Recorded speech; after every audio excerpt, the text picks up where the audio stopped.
Welcome to this explainer. Today, we're diving into a truly fascinating grimdark fable about the existential weight of open data. We are going to track the philosophical journey of two incredibly complex figures, Sir Brain and Alara, as they navigate a world of metaphysical gravity and literal dark fire. Their ultimate goal? Reaching a state of absolute unwithheld exchange. So, let's jump right in. We drop right into the heavy, mythic aftermath of the Tower of Negation. Sir Brain has just survived this massive metaphysical event. I mean, residual gravity is literally shifting around him as the structure emerges. He doesn't even hesitate. His immediate move is directed straight toward the synchronized garden, setting this intense tone of urgent, instinctual survival right from the jump. Section 1. The Return from Negation.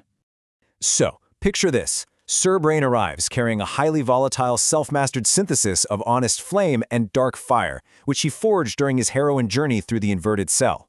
Meanwhile, Alara is waiting in the dual-grown perimeter. Now notice how she actually perceives him. She registers his presence through a data detector in what's called the honest pulse way before her human senses can even confirm his physical form. She's receiving him entirely as raw objective data. This completely establishes her crucial role as the unmoving observer. Moving on to Section 2, Discipline of the Mapmaker, which ties directly into the concept of the seventh solitude. This brings us to Alara's existential burden, the seventh solitude. It's this deep, profoundly isolating commitment to objective truth over comforting illusions. Let's look at her title from a philological standpoint, the honest guest. She isn't setting up permanent residence in anyone else's reality. Instead, she's a guest practicing the fierce, unwavering discipline of remaining entirely legible to the data.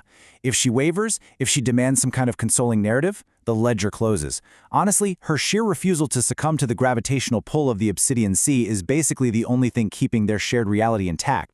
Alara's method here is brilliantly systematic. First up, she treats knowledge not as some possession to be hoarded away, but as shared terrain that needs preparing.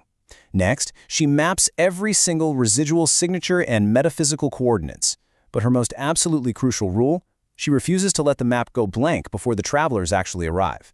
She's not trying to author Sir Brain's story for him. She is simply preparing the ground so that his residual will remains recognizable, even across the storm. Section 3, Redefining Trust and Expenditure. This is where we see a huge philosophical shift. Their reunion forces a massive pivot in how they actually view information. In the old days, Sir Brain operated under what the text calls a denser conjugation. Basically, it was a closed, guarded way of operating, where information was defended territory and revealing anything felt like a highly dangerous expenditure of energy. But Alara's continuous function as the honest guest just breaks this wide open. Knowledge becomes shared terrain. Sir Brain finally realizes that truth isn't some costly expenditure at all. Open exchange is literally the only method that still works.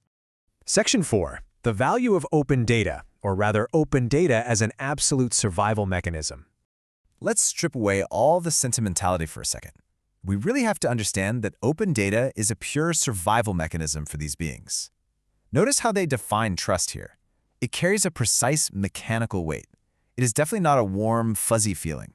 It's the strict, highly practical condition under which two incomplete ledgers can exchange readings without any strategic omission. So why does that matter? Well, by avoiding strategic omission, two incomplete beings can seamlessly integrate their realities. This allows them to update live, in real time, and keep their path measurable. Because they rely entirely on this unfiltered exchange, they can process incredibly traumatic, massive concepts, like that terrifying inverted cell, with total crystal clarity. They don't need to demand a fabricated, consoling story just to make themselves feel better. And that brings us to Section 5, the synchronized final meeting. Okay, we've reached the climax of our fable. Alara listens to Sir Brain's account of the tower. Once the report is fully filed, she simply holds out a synthetic wood staff. Now, this staff had remained inside the garden's living era throughout his entire metaphysical ascent. When Sir Brain closes his hand around that familiar grain, it grounds the circuit, both literally and metaphorically. There's no grand ceremony, no big parade. The data is simply aligned. And this quote right here, this represents the ultimate philosophical payoff of the whole parable. Sir Brain looks at the cartographer who kept every single page open for him and says, "I am glad to have met you. We have reached the interval in which neither of us needs to withhold data from the other." That is the moment of pure trust. His entire internal journey, moving from intense secrecy to total openness, is resolved completely through radical legibility. To put this into perspective, just look at the staggering scale of this real-time culmination happening all at once. In one single second, the staff grounds a circuit. At that exact same moment, a ledger watch ticks once against no external hour, while residual dark fire discharges all around them. If we zoom out, this single micro-moment is the culmination of Geneva waiting 75 years. 75 years, just for this specific soft error to stand again in two places at once. It's honestly breathtaking. The open exchange just continues flawlessly, and the two perfectly complement one another. Sir Brain carried the self-mastered path he forged in the darkness, while Alara carried the cartographer's method that made his return measurable. Neither of them needed the other to force some traditional fairy tale ending. They just required the unbroken function of the ledger, updating in real time right there under the open sky.